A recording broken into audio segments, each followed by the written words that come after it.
Right. This exhibit started out as a series of paintings that I did after writing a book called Silence and Beauty.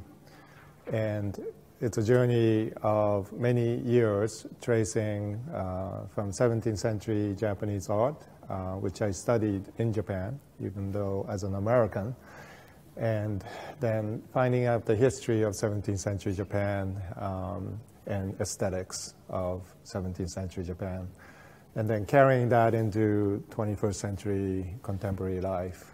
So there are many layers. One important influence is the work of Shusaku Endo, the novelist who wrote Silence. And it came out in 1966, but it had a greater impact, especially recently because of Martin Scorsese's film, Silence. And so I was a special advisor for that film, so I was involved in this process, and I was painting these images during that time and before.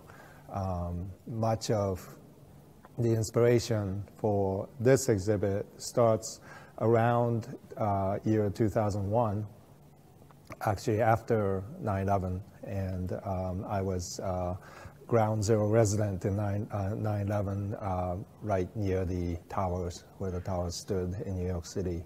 My family, my children grew up in that area. So as I was painting the Golden Fire, image of fire needed to be sanctified.